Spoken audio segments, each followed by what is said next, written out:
2016 civils ఫలితాలు వెల్లడయ్యాయి. Top ర్యాంకర్గా కర్ణాటకకు చెందిన కేఆర్ నందిని నిలిచారు. ఆంధ్రప్రదేశ్లోని శ్రీకాకుళం జిల్లా పలాసకు చెందిన గోపాలకృష్ణ 3వ ర్యాంక్ సాధించారు. 4వ స్థానాన్ని ఎస్ పాండే, 5వ స్థానాన్ని అభిలాష్ మిశ్రా సొంతం చేసుకున్నారు. తెలంగాణ రాష్ట్రానికి చెందిన విశ్రాంత పోలీస్ అధికారి ఏకే ఖాన్ కుమారుడు మెహసీన్ ఖాన్ 22వ ర్యాంక్ సాధించారు.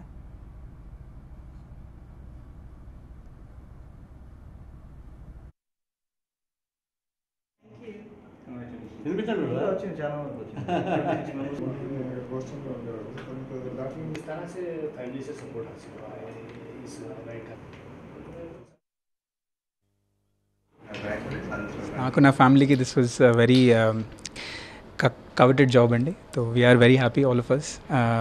అండ్ ఈ ర్యాంక్తో ఈ సర్వీస్ రావడం ఇస్ అన్ యాడెడ్ బెనిఫిట్ అండి. సో ఇప్పటికోసం ఇది ఉందండి. Next 10-15 years I'll try to do my utmost to fulfil my role in the IAS అండి. ప్రిపేర్ అయ్యేది ఎక్కువ వరకు సొంతంగానే చేశానండి. But I had 2-3 good teachers అండి. But lot of my preparation సొంతంగానే చేశానండి.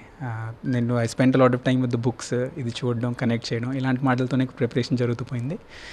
బట్ క్రియేటివిటీ అనేది నా స్ట్రెంత్ అండి. So I tried cultivating that అండి. గంటల కన్నా ఎక్కువ క్వాలిటీ పైన ఫోకస్ చేస్తూ పోయానండి. 6 గంటల నుంచి 7 గంటలు నా మ్యాక్సిమం అండి. కానీ ఎవరికి ఇండివిజువల్లీ ప్రిఫరెన్స్ ఉంటుంది. కొన్ని మంది 10 గంటలు చదవగలరు. నాలో ఆ బలం ఉండలేకపోయిందండి. So I would study for 6 hours, but 6 hours I would study very hard అండి. చాలా వరకు అండి. My father, mother, brother, sister, grand mother, all of them have been a huge support system అండి ఎగ్జామ్ కోసం. వీళ్ళు లేకపోతే సక్సెస్ నా చేతిలో వచ్చేది కాదండి. So I would like to use this opportunity to thank them అండి. And I've been very lucky to have my family అండి. IAS వస్తుందండి, and IAS is my first preference అండి. And I'm very happy that I've gotten the service that I want అండి. నాకు year rank 167 వచ్చిందండి. Already నేను 2004లో civils rank అనండి, 399 rank. నాకు IAS వస్తుందండి ఇప్పుడు, కానీ ఐఏఎస్ కోసం రాయలేదు. నేను లాస్ట్ 10 సంవత్సరాల నుంచి నాలాగా చదువుకునే పిల్లలందరికీ గైడెన్స్ ఇస్తూ వచ్చాను. వాళ్ళందరికీ ఇన్స్పిరేషన్గా ఉండుద్ది. అండ్ ప్రజలందరికీ కూడా నాలాగా కష్టాలు పడి ఫిజికలీ ఛాలెంజ్ అయ్యింది కూడా పైకి వస్తే ఎంత హార్డ్ వర్క్ చేయాలో దానికోసం నేను ఇదంతా చేశానండి. నాకు నేనే స్ఫూర్తి అండి.